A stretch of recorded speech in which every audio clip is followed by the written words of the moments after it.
You must be careful about the words you use, or the words you allow to be used in your house. Words are things. You must be careful. Careful about calling people out of their names, using racial pejoratives and sexual pejoratives and all that ignorance. Don't do that.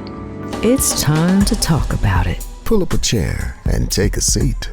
We're serving up recipes for life. With Hampton University's Dr. Richard Mason and Dr. Tamara Williams. Welcome to the Sunday Brunch.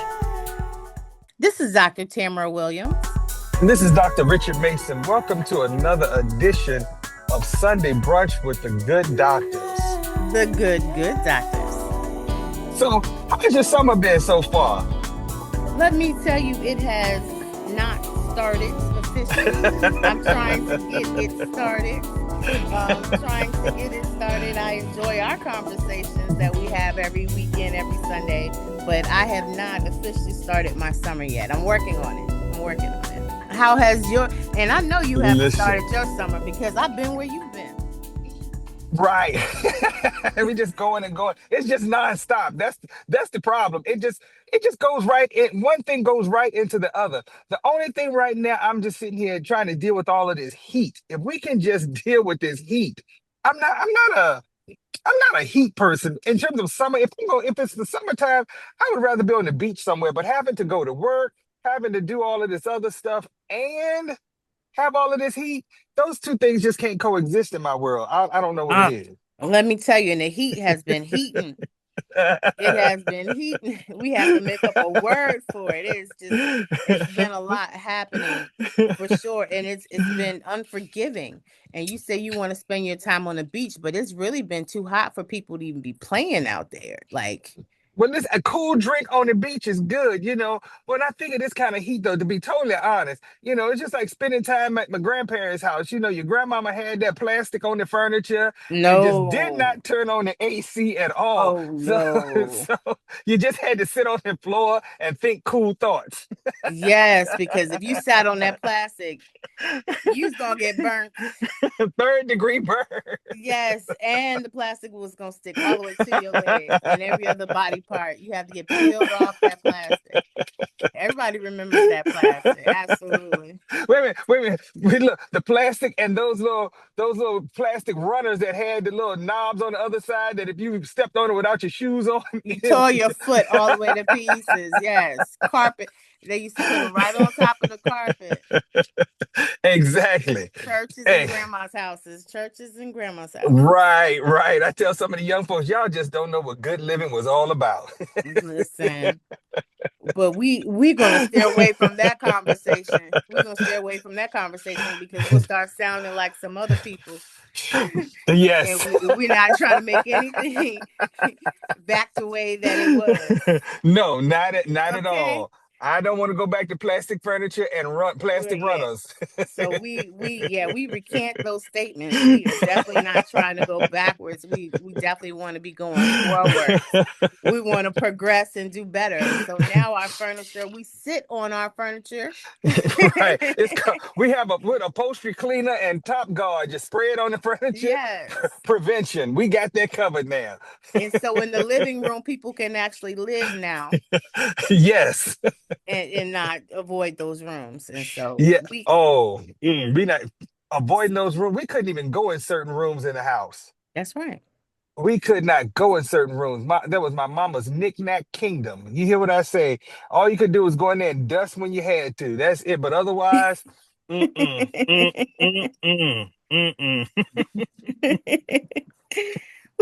can sit here and chat all day about these type of things. We don't normally get a chance to, but I want to make sure that we do not take any time away from our dynamic guests that we have at the table today. Yes. I'm excited about this conversation too. Listen, I am too, because we don't often bring any young people to the table. Mm-hmm. We can count on one hand in the years that we've been on air that we brought actual young people to the table, and we need to do better with that. But we are very cautious about who we bring to the table, because you can't just dine with everybody and anyone. Right. Exactly.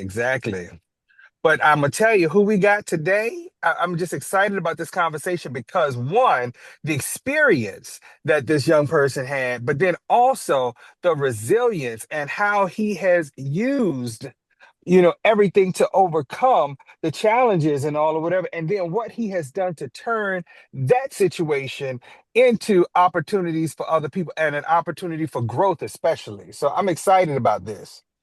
And it's a very timely conversation. Yes, very, very much so. Well, listen, I'm gonna get myself together and I'm gonna head on over to the buffet table and grab a couple things while you go ahead and get us started. Okay, so I would love to welcome to the table for the first time, and I can guarantee you it will not be the last time. Jeremiah Woods. Yeah, Jeremiah Woods. If they have not heard your name, Jeremiah, it's only a short time before they will, right? yeah. They're definitely going to know the work that you've done out there. And so we want to welcome you to the Sunday brunch table. Yes. Thank y'all for having me. I'm really excited to be here. And I'm ready for a good conversation. I'm like you guys said, it's a very necessary conversation in today's time. So thank you for having me. So Jeremiah, we're not going to say how did you wake up Jeremiah, but tell us the motivation as to how you even became a Hamptonian student because you didn't start off at Hampton. I did not. I did not. So originally I'm from Tampa, Florida. And Tampa, Florida, as you know, is nothing like where I'm about to say I went. So I originally went to from Florida to the Virginia Military Institute, which is in Lexington, Virginia, which is I consider I always say the mountains of Virginia. It's always cold even in the summertime. And so the story how I even got to Virginia from Florida is unique. And just really quickly, the I was part of this program. I actually wasn't part of the program. My mentor was the sponsor of the program called Abbott. I don't know if you guys ever heard of Abbott, but it's a program that gets you high schoolers involved in college experience and let them get a feel of what's happening in college. And so they were having a scholarship fair, and she said that my resume would look good to go to the scholarship fair to get some scholarships. So I'm like, I need some scholarships. And so I went. The first table that I went to was VMI. I walk up to VMI and I'm like, they're talking to me about the school. You got to cut your hair off for 6 months. You're gonna get yelled at. You're gonna be a rat, this, that. And I'm like, not going to your school. They told you that? They did. They did. I said because I have a really good. I can read through people's bull crap, And I was looking at it and I was like, because at first they were telling me, I was like, I don't think that's the truth. And I had to do some research really quick while they were talking to somebody else. And I was like, well, can you explain this part? They're like, oh yeah, that's the rat line. I'm like, okay. And they're like, well, you know, but one thing that stood out to me about the VMI people who were there was they all had really big rings on their fingers. And I don't know if you know anything about VMI alumni, is that they have like, or any military academy, not gonna lie, is that they all have a really big ring. Now and at the time I was just really interested in that ring more than I was interested in what they were saying. And so, which is a big problem for me, right? So I originally told them I was gonna go. I said I'm gonna look into it, but you know how you tell somebody you're gonna look into something, but you're not gonna really do it. And so I was like, I'm gonna look into it, but I'm not really interested in going to y'all school, especially because I already have, admissions lined up for University of Hawaii. So I was gonna go to the University of Hawaii, but then as I went on, I my teacher, it was my criminal justice teacher. He said that he looks like it'll look I will look good going to a military school. And I'm like, okay. And then a couple weeks later, another one of my teachers said, you should look into a military academy. I went to the Virginia Military Institute. And I'm like, whoa, like, this is crazy. And then 2 weeks after that, my mother and father, who are realtors, came back home and was like, we just came from this realtor gala. And, we met this really, really, really wealthy person. He's a VMI. He says he goes to VMI. My parents didn't even know I went on the field trip because it was like a very spontaneous thing. And so they didn't know I didn't they didn't know I met VMI. They didn't know that I've been having, encounters with VMI. But you know, so they came back and was like, hey, you should go to this school. I'm like, wow, this is very, very, you know, a lot of signs here. There's a lot of signs here that I should go to this school. But then another thing that stood out to me about VMI was that they called me nearly every single week to ask me how my day was going. Really? Yes, every Hmm. single day. And when I actually decided to apply, like officially apply, I got in the same day. Okay. And so it was a very interesting thing. And one thing that really stood out to me was the brotherhood of VMI. Mm-hmm. So I have 18 siblings. You have, You excuse have me, 18. Eighteen. excuse me, pardon we. I don't think we ever talked about that before, Jeremiah. You got 18 Wait, hold, siblings. 18. wait And a I'm the minute. oldest of all of them. I'm the oldest of all of them. Wait a Wait a minute. minute. You are the oldest of 18 siblings. I have a sibling for every year of my life. Yes. Oh Wow. my Yes. word. Are your parents done? I would hope so, yeah. So are there Hope so. triplets, quadruplets, or something in there somewhere? Twins? Four sets of twins or something? Wow. I know you kidding me. I know you 18. kidding me. 18, 18 siblings. And 18, you are the oldest. the oldest. That's So a there's whole show by 19 itself. of Yeah. y'all. 18 There's siblings. 19 of them. Yes. Oh my They should just God. get to 20. Huh? My parents should just get to 20. Listen. If they're listening to this, don't give them any ideas. Ooh, Why listen, just I do am it? breathing hard right now. Across this table right now. I think I almost choked on some bacon because in today's society, you rarely hear about that anymore. You rarely hear about. So, okay, so that changes things.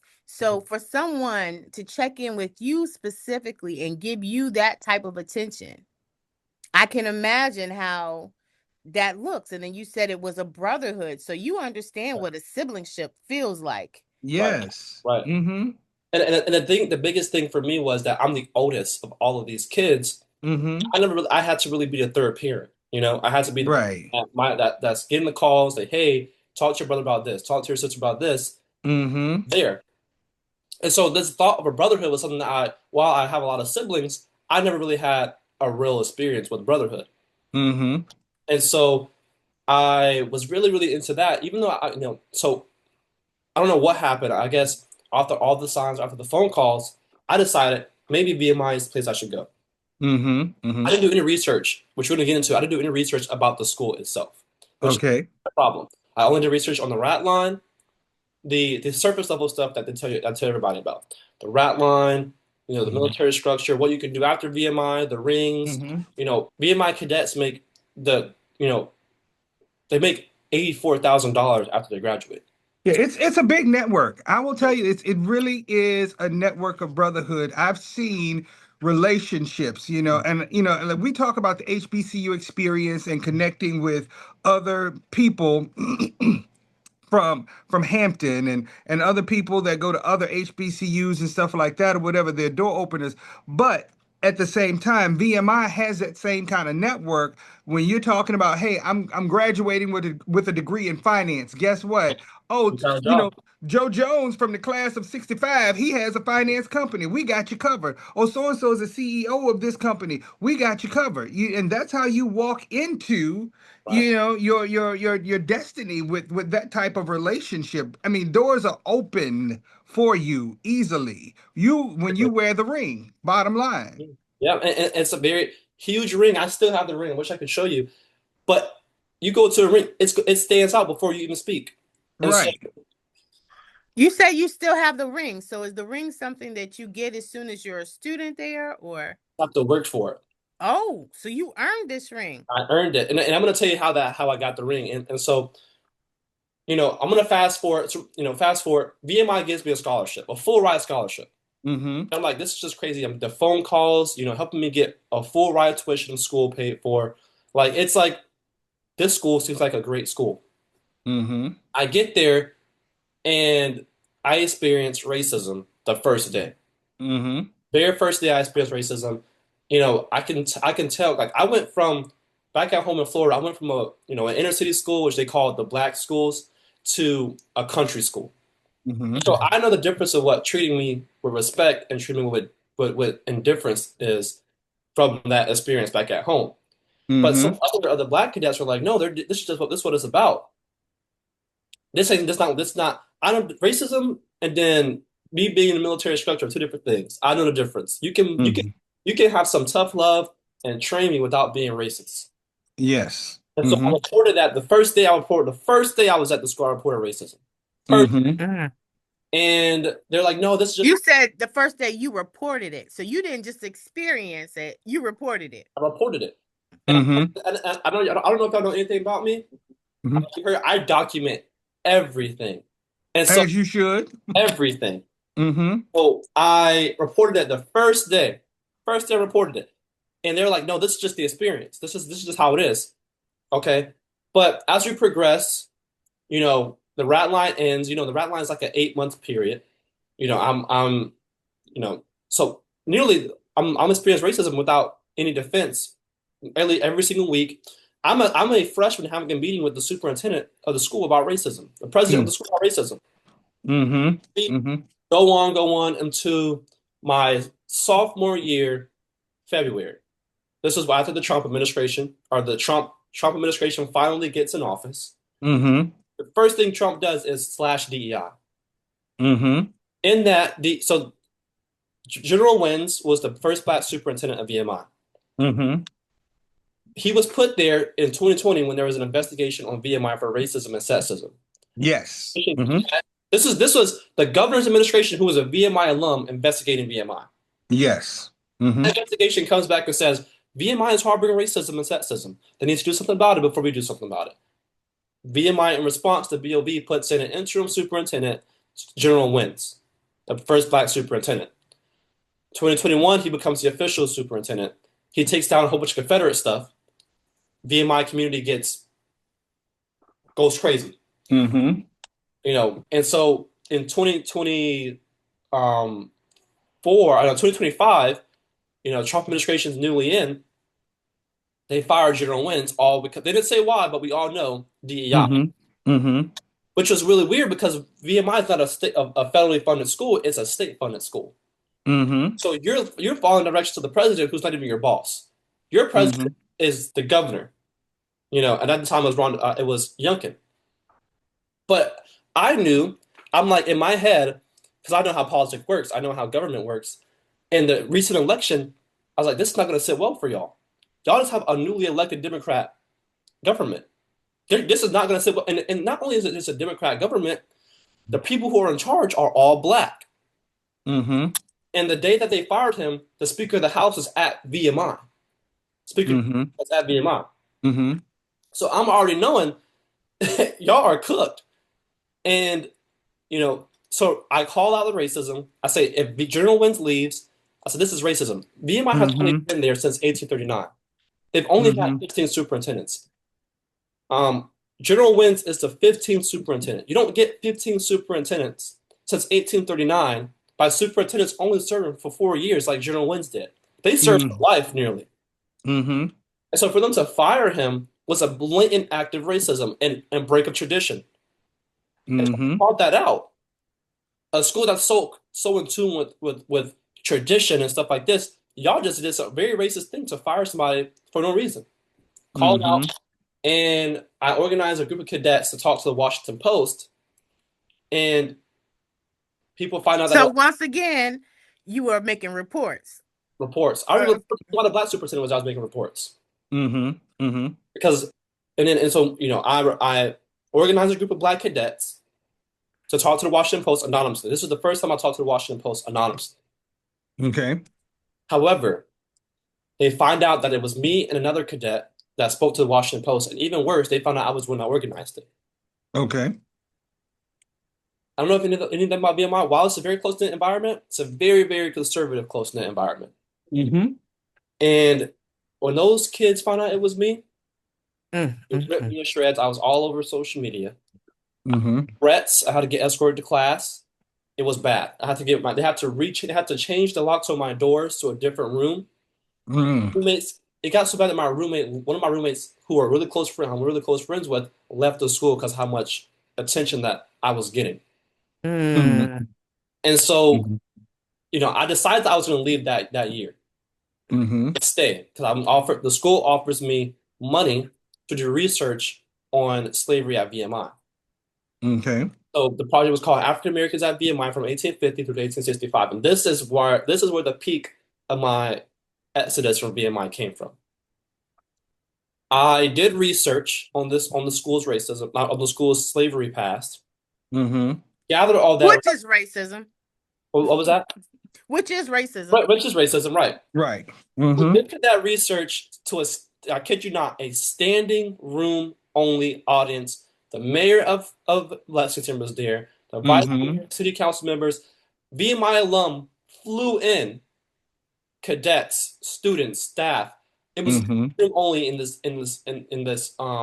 big conference room where I, presented my research. And Was it marketed that way? Like we have a student who's involved in research who's going to demonstrate. It it was a wasn't. shock. It was a shock because what I did was they tried to only invite like the big honchos of VMI. Mm-hmm. I went and invited more people. Oh, okay. So, Mm-hmm. and at the end, what I did was I said, because they thought I was just gonna be there and done. Mm-hmm. At the end of this research presentation, I said I think VMI should establish a memorial in memory of these enslaved people. Mm-hmm. Completely shocked them. Like, Mm-hmm. oh, You had a request. You had to right. ask. And I did it Mm-hmm. for anybody. So now it's out there. So now you gotta kind of do it. Right. Some kind of response is necessary. Right. They Mm-hmm. told me I won't see a memorial until after I graduate. And at that point, Mm-hmm. I'm a sophomore. Or no, I'm a junior. I'm like another year and a half. Are you kidding me? Like you want me to wait a whole another year and a half for y'all to establish this thing? Mm-hmm. Find out later that, VMI, UVA, William and Mary, Longwood University, and VCU are a part of this law passed in 2021 where they are required to establish a memorial and a scholarship. Mm-hmm. I discovered that through research, and at this time, the NACP tapped me in as I was going to be the political action committee chairman for the state conference youth and college division for the NACP. Mm-hmm. I wasn't fully in my role, but one thing I was really good at was doing research, and so I find out that VMI is the only school that has not established a memorial nor a scholarship Mm-hmm. 2021. That's the only school. Right. Mm-hmm. The only school. Not every school has done it. So there's no Right. excuse that it can't be Yeah, done. UVA has a really nice, Very, very unique. very nice memorial. Mm-hmm. Right. And so, As they should. Mm-hmm. right. And so I'm like, okay, with the racism and what happened to General Wins, and now you guys are saying that you guys are technically refusing to establish a memorial. I told them this. And they did not believe me. I said, this scholarship needs to be, established. I promise you this would be a topic of concern in this coming session. Mm-hmm. So I knew the role that I have with the NACP and the weight that the NACP in Virginia has when it comes to legislation. Mm-hmm. Said, I will make this a point of concern. If they didn't know what I was talking about, I was like, this will be a point of concern if we do not do anything now. Dismiss me. No, we're not doing anything. So, all right. They didn't believe you yet. They didn't They believe didn't believe me. See, they hadn't put any respect on his name. That's They all. didn't. his voice had already been voicing, and he said initially, I am not removed from what you said. Initially, you were not interested in doing research. Right. You just certain things you were interested in school. But once you started to do your research, you were able to find that when you know better, you have to do something with the knowledge that you Right. have. So you Right. start reporting about, hey, Right. look here, Mm-hmm. you should Right. do something. And they said, whatever, little boy. Right, whatever. And Right. so I left, so this was originally when I left for Christmas break, I was going to return to VMI. I never planned on leaving VMI. Mm-hmm. Never planned on leaving VMI. I always planned to Even though it was getting heated. even You though had a full scholarship there, so you like, this is what's happening. I'm about to be so this your junior Did year. you have your ring yet? I did. The junior Okay. year is when you get your ring. So that's 2 years. So the suffering at VMI outside of the racism doesn't end when you're a rat. It continues all the way until your graduation because it's a very hard school. Like, Mm-hmm. and I'm not going to go into the details for the sake of where I'm trying to get in the conversation, but it's a very difficult school to be at. Mm-hmm. And so I have my ring, and I was wearing my ring the whole Christmas break before I decided to come back to go, transfer out. Mm-hmm. But the way that I transfer out and how I got to Hampton was this, right? So me knowing, I sent like one of my mentors was the vice chairman of the Black Caucus during the time that this was happening to me. Mm-hmm. I sent an email to him, and then I got connected. I don't know if you guys know her, Miss Gayleen Knoyton. Yes, we We do. do. She's vice president of the NACP of Virginia, Mm-hmm. the PAC chair. So I became very close to her over a month as I was, transitioning in to take on my role in the youth and college division. Mm-hmm. I call her and I just had this weird feeling. I just had this feeling. I just knew. I call her. I said, "Is there any way I can get?" And this was like 3 weeks before school started, Mm-hmm. and for the spring semester. I'm like, "Is there any way I can get into a different? Like, can you get me into a different school?" Because I had this feeling that you know You that had caused some good trouble. right, right. I was like, I have a feeling that VMI is going to be a huge topic of concern. I always said it's a topic of concern. Mm-hmm. I know what happened last time I spoke out, and this time it's just me. I don't want to be at the school because I don't want to get threats, and I don't want to have to transfer out all because I'm stressed out. Mm-hmm. Said, you're right. You're right. I don't know if you know about Miss Gayleen, but she's like, you're right. You're right. I'm gonna call right back. Mm-hmm. Call back to Miss Gayleen Mm-hmm. like 30 minutes later, saying, because no, she asked for where do you want to go. I was like, well, I would love to go, preferably to an HBCU where I feel more comfortable, either Hampton or VSU. Mm-hmm. I don't know that she was a Hampton alumna until after the fact, until I transferred to Hampton. Mm-hmm. And She so, said, "Say less." right. Right. So she said, I talked to the administration of Hampton. I told them about your story and what's going on, and they're willing to talk to you and see what we can do for you. I'm like, there's no way I'm going to be able to get in Hampton. And it's like months after the deadline. I'm going to have to go back to VMI. Mm-hmm. Get a call later, 30 minutes later from Dr. Emmon. Dr. Emmon Mm-hmm. says, hey, Jeremiah, my name is Dr. Emmon. I heard about this. What can we do for you? Well, I said, well, I don't know what you can do about the scholarship, but I need to go. I don't want breaks in my education. I need to go. I need to go and graduate so I can be. I need my degree. And Mm-hmm. okay, let's see what we can do. Get a phone call later the next day. Complete all this paperwork. Get in. I'm like, all right, let's do it. At this time, I had not fully made up my mind that I was going to leave VMI. Mm-hmm. VMI at this point, VMI was just a huge part of my life. Like it's like very like all my friends from adulthood that I've made were VMI cadets. The brother Mm-hmm. rats, would you say? My brother rats were all, I had the ring, and Mm-hmm. at this point, I didn't even tell my mom that I was leaving VMI. Nobody knew. Mm-hmm. Mm-hmm. It was the day I was actually on a VMI trip. I was on a VMI trip in Kentucky during Christmas break. Mm. Decided, I was like, you know what? Mm. That doesn't seem like any place I would. Right, right, right. And so I'm like, you know what? VMI, I'm thinking I'm gonna leave because I think it was the cadets on the trip that are making me think like maybe I don't want to go back to this school. Mm-hmm. I called my mom. This was 3 days before I had to go. This was 3 days before Hampton University started its classes.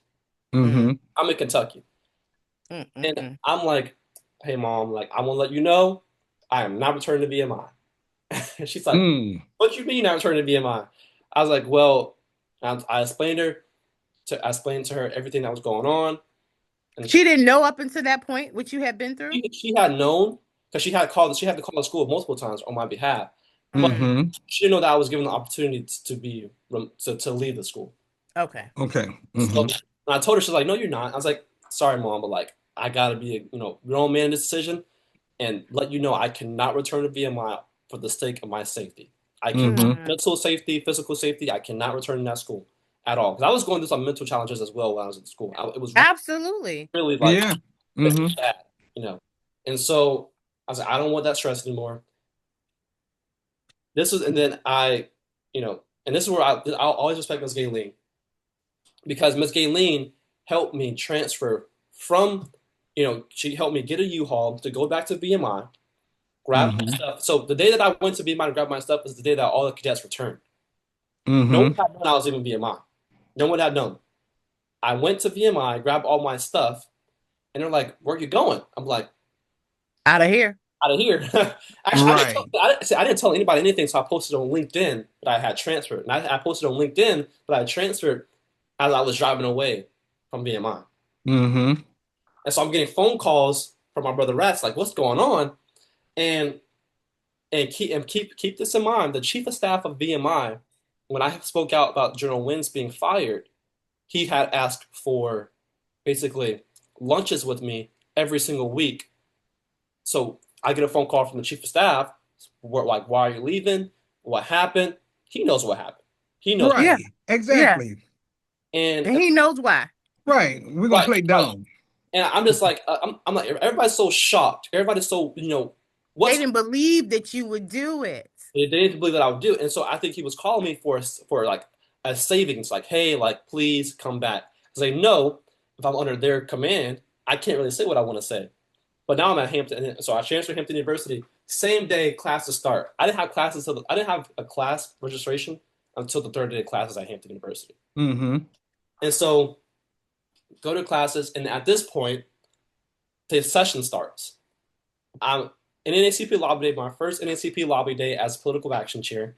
Get to the Capitol, and I'm like, "Hey guys, like, at this point, I have access to legislators, and they're willing to listen to me because I'm an Yes. NACP officer, or just NACP, a state officer at that." And I'm saying, "Hey, this school is crazy." They're like, "Oh, you're the guy from the emails." And at this time, they were like, "We have something in the works. Just wait." And all the legislators, everybody was saying that. And I'm like, "What's going on?" Without me knowing, like, because I'm the person that's bringing this forward.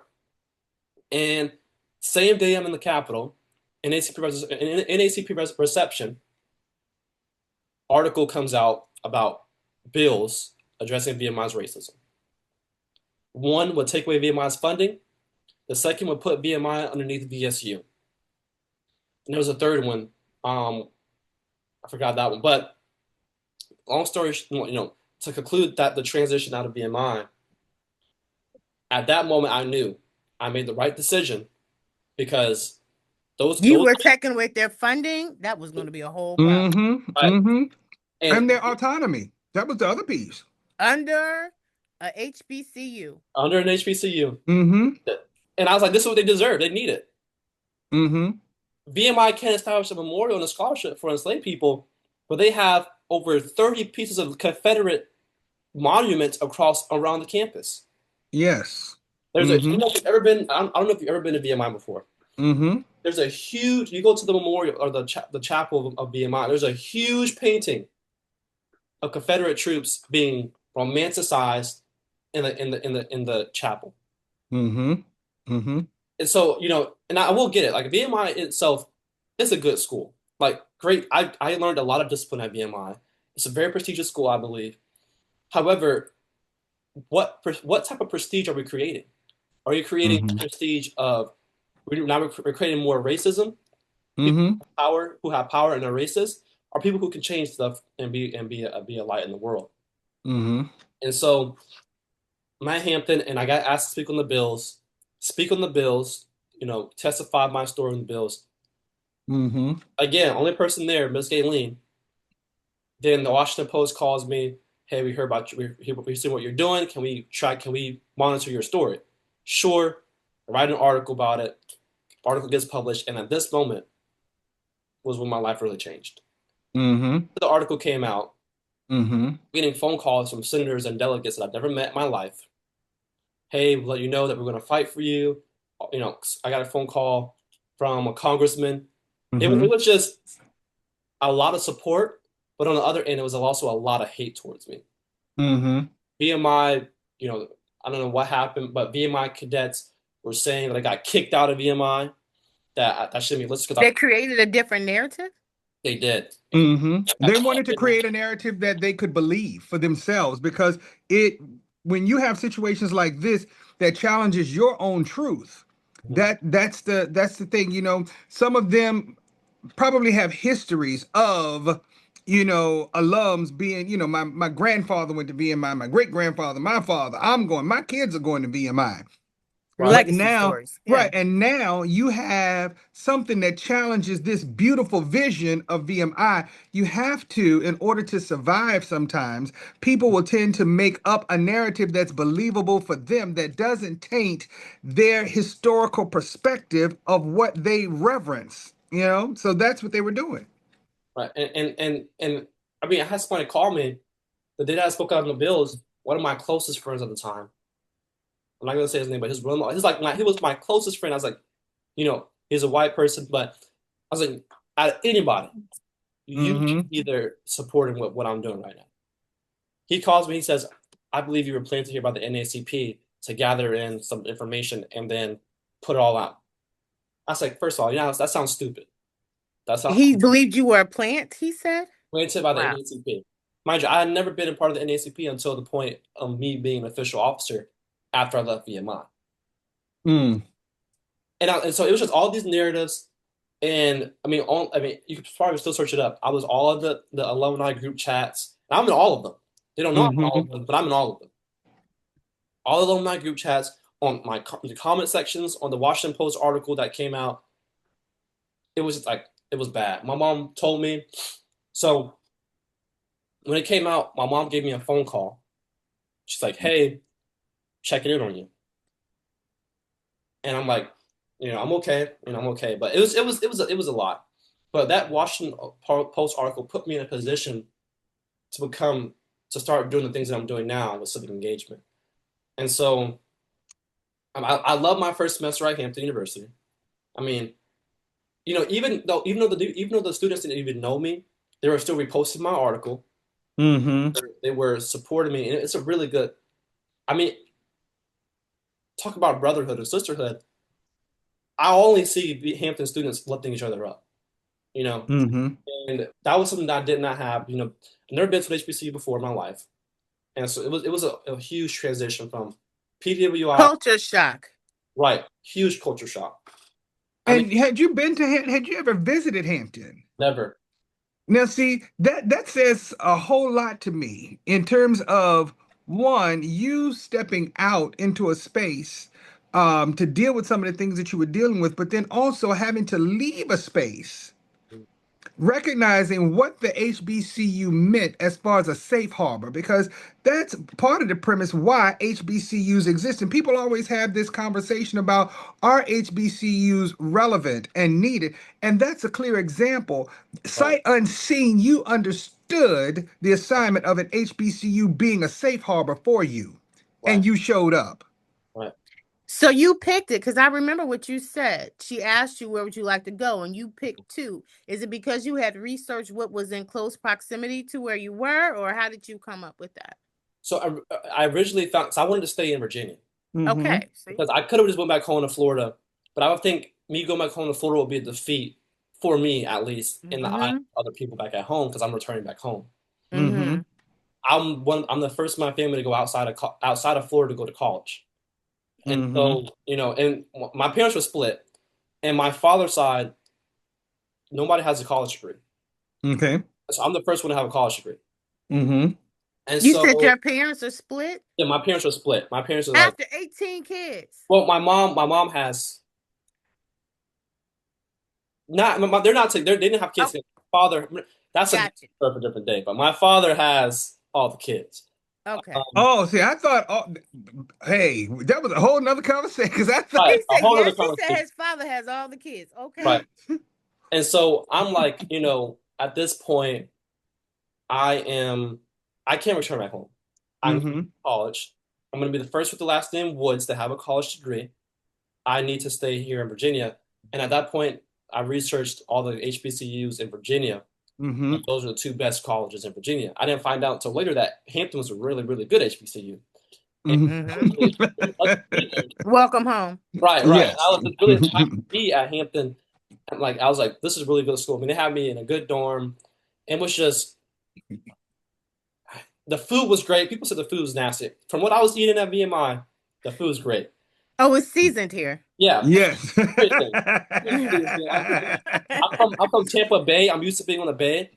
the waterfront. It was just everything about the school.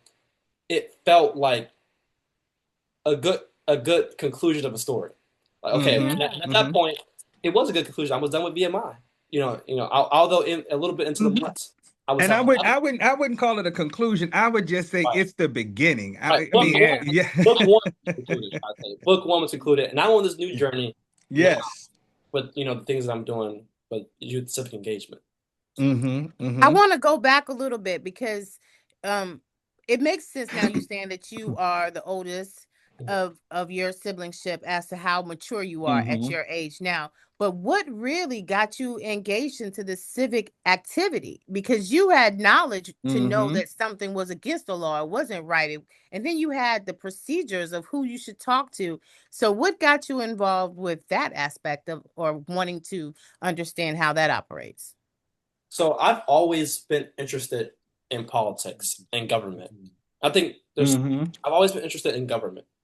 Politics is government, two separate things. Governing, administration, two different things than politics and stuff like that, right? Mm-hmm. So I've always been interested in politics, but I've really been interested in government and the way that government works. Mm-hmm. Mm-hmm. At that time, I was a history major at VMI, still a history major now, but I knew, you know, how things work. I like the system and stuff like that. And so I knew the right people to go to when I found out it was against the law. Two things you can do: sue them or bring Mm-hmm. up legislators. And I know at the time, after I was on my onboard with the NACP, because the NACP really opened up a lot of different doors for a lot of Mm-hmm. opportunities for me to serve in a lot of different capacities. Mm-hmm. Example, Voters of Tomorrow. I don't know if you've ever heard of them. It's the largest Gen Z civic engagement organization in the whole country. Mm-hmm. I became the president of the Florida chapter a couple weeks ago. And Mm-hmm. on top of that, a lot of different a lot of different things I've been doing with civic engagement. I've been speaking in a lot of different speaking engagements on behalf of speaking engagements, but Mm-hmm. it's really been like I knew what I had to do the moment I found out they were breaking the law. Mm-hmm. Like, I get a lawyer or and people's like, oh, they're not breaking the law. They're just still no, they're breaking the law. If they're doing Mm-hmm. something that everybody else has done already, maybe because there's no time limit on it. They literally told we had a meeting. We had a meeting.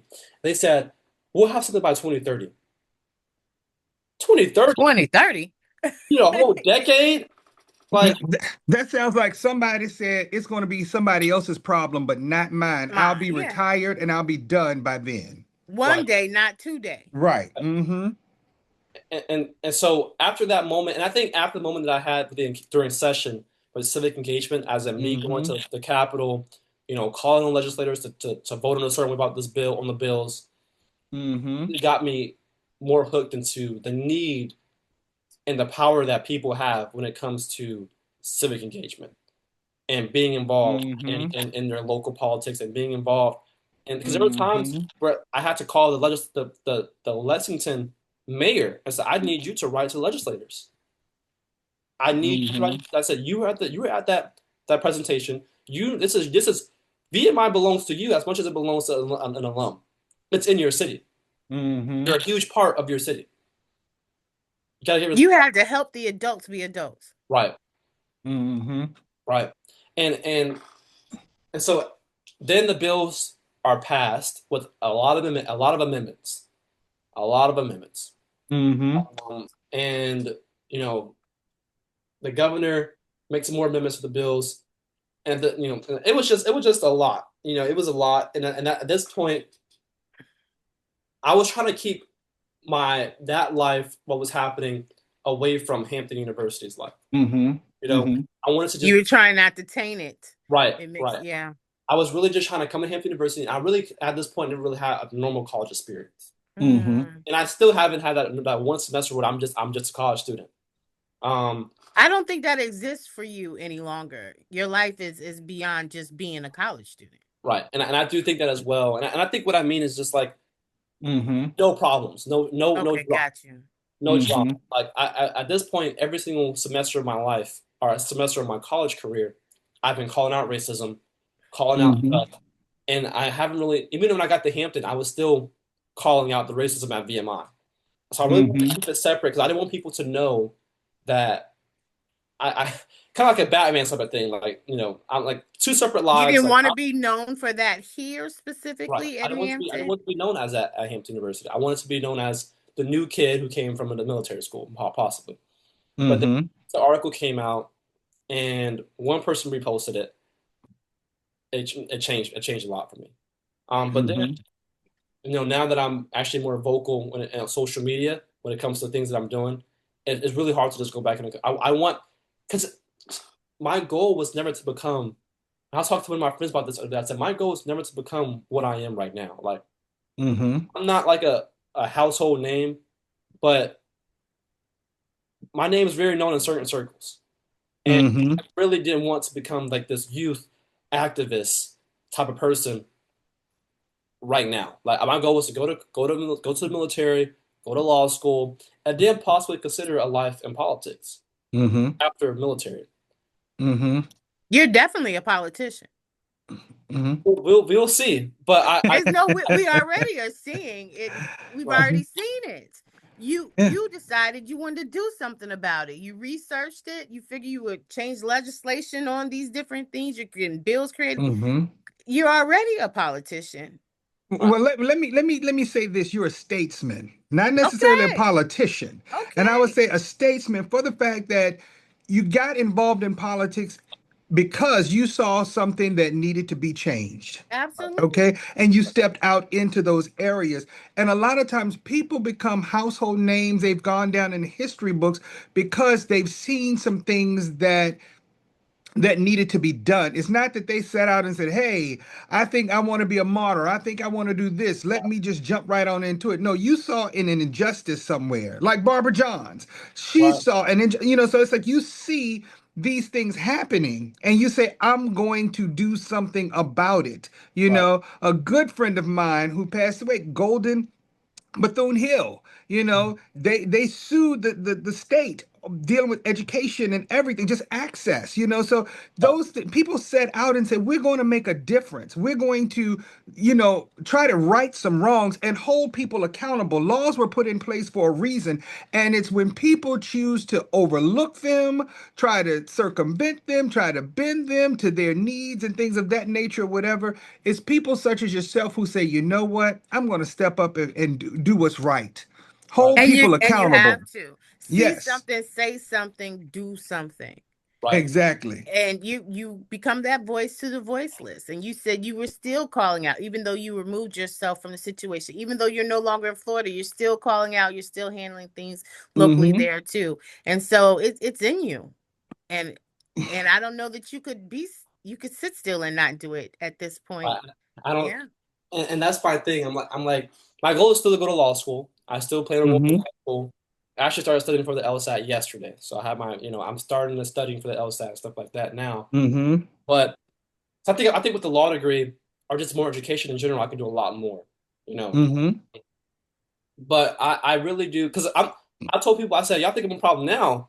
Wait till I get Uh-oh. that law degree. Wait till I get that law degree. Uh-oh. Give you a few letters behind that name. Right, Listen, right. still growing, So still growing. right, and that's and I like what you guys said. I saw the problem and I spoke on it. Mm-hmm. People who are listening to this right now, when you see a problem, there's no reason you should just be quiet. You know, Mm-hmm. and for me, that was my problem. But with the BMI Mm-hmm. cadets, Mm-hmm. that we Mm-hmm. always talk about the problem at VMI, the racism, Mm-hmm. the sexism, all these different issues at VMI, but no one was wanting to speak up about it. And then when the one person who was willing to speak up about it spoke up about it, you didn't support me.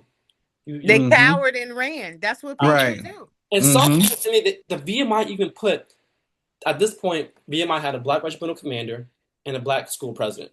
The three top people at VMI, kind of like Hampton, the Hamptons. I don't know how it is at Hampton, but the president of the cadet government, the regimental commander, and the honor corps president run the school. Like the school is really really cadet ran, Mm-hmm. and Mm-hmm. so the regimental commander and the president, the two of the big three, were black. Mm-hmm. Okay. And so they had these people on Fox News talking about how the school's not racist. It's never been racist in decades, which is a lie. because 4 years ago, it had to be Because the world is racist. So right, let's right.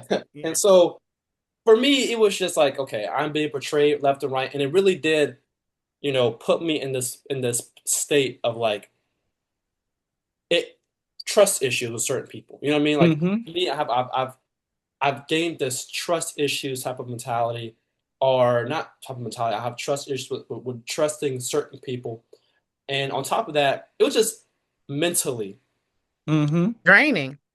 toiling. I mean, at VMI was toiling. I had to get therapy at VMI. It was really bad. I mean, it was really, really bad. And Mm-hmm. even coming in from Hampton, like to Hampton, a culture shock. Don't know anyone. I'm being talked about on social media. I have no one to talk to about this stuff. And I mean, I see parties happening on social media. I'm like, I don't know anything. I don't know anything about that. I'm just brand new. I have You don't even know how to get invited to these parties, no. huh? It was just brand new, and I had no idea what I was doing at Hampton University for some time. I Mm-hmm. was very like grateful to be there, and the culture Mm-hmm. was great. I felt really alone, especially Safe but not adjusted. safe but Mm-hmm. not adjusted. That's a great way to put it. I Mm-hmm. felt really safe, but I didn't know how to adjust to the environment. And also, the problems that I was having were not normal college student issues. They Right. were they were like I was talking to one of my friends. It was like, oh, you got it going on. I was like, help me, like, Mm-hmm. advice. Like I need some advice. And in that You moment, like wingman me here, wingman me Right. here. right, right, right. Introduce me to Mm-hmm. some people. Yeah. And so I Mm-hmm. forgot his name, but he's a college professor. He just retired. He's a history professor. Mm-hmm. Forgot his name. Forgot he's at Hampton Watson. Watson. Professor Watson. Yes. Professor Mm-hmm. Watson. Mm-hmm. Mm-hmm. He was a saving grace for me because he just really mentored me and was Mm-hmm. like, because at some points I just wanted to quit. I was like, I'm done with BMI. Like I'm done with it. I'm not there anymore. It's not my problem. But then he was like, no, you just gotta finish this fight. You gotta finish it. And it's Mm-hmm. great for me. And it even just like, I mean, the black community of Virginia really stood up for me. Like Mm-hmm. Miss Kayleen, um, Mm-hmm. Reverend Bailey, Dr. Mm-hmm. Mason. I met Dr. Mason during this time period. Mm-hmm. There was just a lot of support, a lot of people coming in and just encouraging me, offering up Mm-hmm. services, saying, "Hey, you need this. My phone number's this." And it was just really good. But I really had to take a moment and just like connect with myself because I was really struggling mentally. And then when you Mm-hmm. Absolutely. have all your friends that you ever met in your adult life turn their back on you, I felt like um, didn't talk about on social media. People say, "Oh, you're doing good. You're doing great. You have a lot to be happy about," and that is true. That is true. I had a lot to be grateful for, but But Mm-hmm. but there's a but there. right, Mm-hmm. And on the outside, it looks completely different than it feels on the inside. And that people know your name, but they didn't know your name for who you wanted your name to be known for. You were being placed in a circumstance where you had to stand up and be great, but that's not how you want your greatness to be defined. And so right, it is a challenge. And the mental health piece of that is real. I'm really thankful that you took the time to share that piece because a lot of people need to understand that even though it looks great on the outside, mm, people can still very much be struggling in how they adjust on the inside, and right, that you cannot share that with just anybody. And I like that you shared the fact that you went to a professional, Mm-hmm. someone who could actually assist you and not just your peers or just random people who can create more trauma sometimes by Mm-hmm. not being able to know what to say to you. They can say the complete wrong things that can trigger you and make it actually worse. So I'm glad Mm-hmm. that you found your home by the sea to be mhm, your home by the sea. yes. And when Mm-hmm. I would say those things that I experienced, people say, "Oh, victim mentality." No, what it did was it gave me. I was like, these people are putting me through all of this. They deserve to be. I always say told about themselves. They need somebody to tell them about themselves. And Mm-hmm. I want to do that. And I did not take this opportunity to say, "Oh, I'm struggling mentally. I'm going to take a step back." We wouldn't be where we are as this country right now. I mean, we're going backwards right now, but we Mm-hmm. wouldn't We're be where gonna we work are. on that. We're gonna work on that. Right, right, right. Mm-hmm. Be where we are as a country if people in politics, people in as activists, advocates, you know, if people were just, oh, I'm so stressed, I'm gonna go back in my bubble. No, you figure out, get professional help, and you keep going because Mm-hmm. it happen. And I believe VMI, there's still some things that I'm thinking about working on with VMI, but it's like, it's just because it doesn't end where you think it ends, and Mm-hmm. it can't end by you.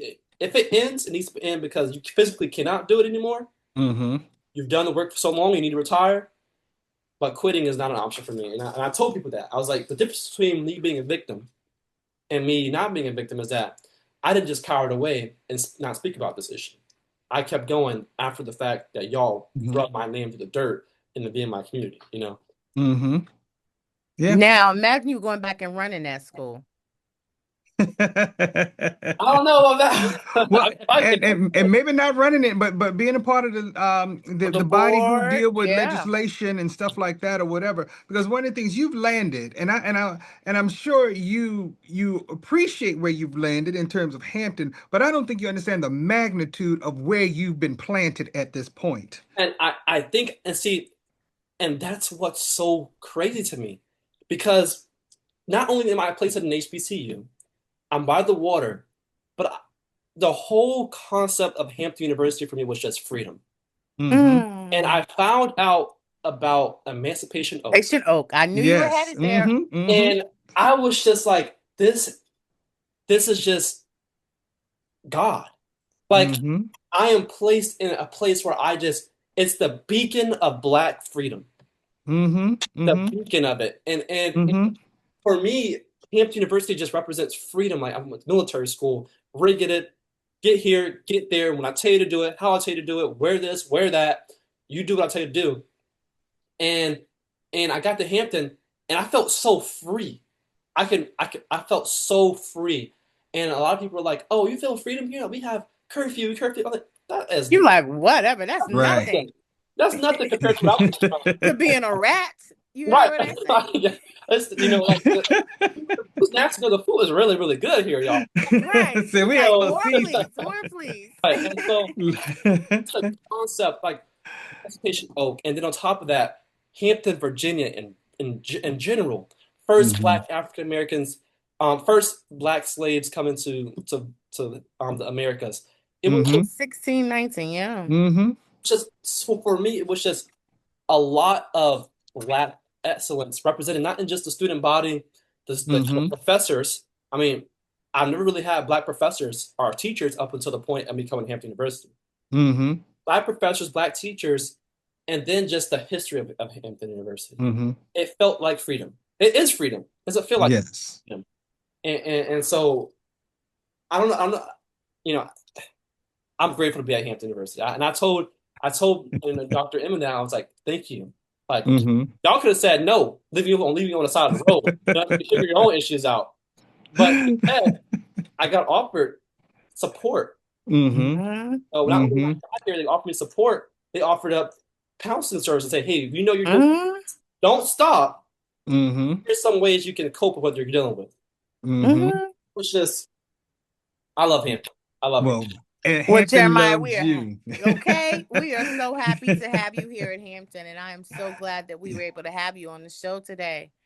Yes, this. I'm gonna tell you, when I talk about where you landed, you have truly landed at the epicenter of Black excellence, and that's what we do here at Hampton. And so we're glad to have you in the city of Hampton. We were certainly glad to have you at the table, and we have to have you back because there's so much more to talk about. We just got the beginning of this story. We haven't even uncovered, talking about the things that you're doing and accomplishing as well. So we will definitely have you back to the table for our listeners to hear a little bit more about your story. But for those who are listening, if you want to hear about Jeremiah or see what he has done so far, certainly Google Jeremiah Woods and you will find out who he is. But I tell you, we've had a great time at the table today. I am Dr. Richard Mason. I'm Dr. Tamara Williams. And join us next Sunday right back here at WHOV Smooth 88.1 FM. The essence of HU. Keep you full. Someday we'll be able to measure the power of words. I think they are things. I think they get on the walls. They get in your wallpaper. They get in your rugs. in your upholstery, in your clothes, and finally into you. Thank you for joining us at the table. Tune in next Sunday at 1 p.m. for more delicious topical recipes for life on the Sunday Brunch. On Smooth 88.1 WHOV.